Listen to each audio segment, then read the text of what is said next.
Asanta has covered, I think, half my presentation in his what he said, but I would like to go back coming of the 3 decades of civil war, which ended in 2009, and tourism in Sri Lanka was on the way up, tipped to be one of the biggest contributors to the country's economy.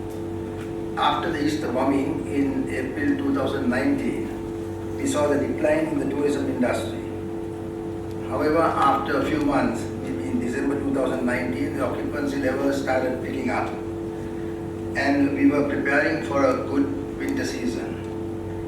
The outbreak of COVID-19 has hindered the progress, reminding yet again how vulnerable the tourism and hospitality industry is to internal shocks. I mean, that was mentioned by the previous speaker as well. Year 2020, the beginning of the new decade, is taking the world on a roller coaster ride. Half the year has gone and the entire world is struggling to find solutions to the problems sparked by this pandemic. Conventional business models have been flipped upside down and tourism is taking the brunt of it, which was also mentioned by previous speakers. UNWTO estimates globally international travel may see a drop of about 80% compared to last year. Most hotels, restaurants, airlines, tour operators, travel agencies and cruise liners have ceased operations and many workers directly and indirectly involved in the industry have lost their jobs and their livelihood. The recovery seems long drawn and painful as the tourism industry depends on global markets opening. The domestic demand is expected to recover faster than the international demand. Targeting the domestic clientele will be the first opportunity to get some business back on track. I think the next session I will elaborate on that model. Travel agents should also look at this model and try to include a minimum of 3 different components to packages offered, such as transport, accommodation and excursions. Then there is family travel. After the lockdown, I think there is a lot of families that have been rediscovering themselves. So there are lots of encouragement for families to travel together to villas and hotels. So that's a market that the hospital providers can introduce actively, which would engage kids and their properties to incentive family travel. Experiential travel. As the traveler of today is looking for new experiences, activity-based and immersive travel experience could be packaged and introduced. An active presence on social media channels could benefit greatly to inspire people to travel and discover new experiences.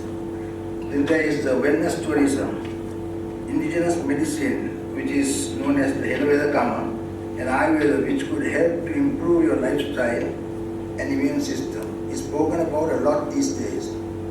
Health and wellness and recuperating programs may become the main purpose of travel even among domestic tourists.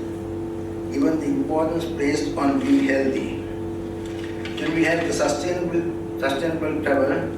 In the context of the present pandemic, human impact on the environment and responsible consumer behaviors have drawn people's attention. Thus, providers are well placed to highlight and showcase their sustainability efforts and target the eco-conscious traveler. Millennials in particular have shown to be attracted to this hotel brand with consciousness. From a regulatory standpoint, tourist sites reopen, it would be the ideal time to regulate visitor numbers and divert crowds to alternate sites and destinations to reduce the burden on natural and historical sites which were previously overvisited. The next step is to look at regional tourism until the whole world opens up. I mean, there are some countries that are cleared of COVID and opening out, like our neighbors, Thailand, Vietnam, Taiwan and Korea, for governments to sign bilateral agreements with these countries to exchange tourism.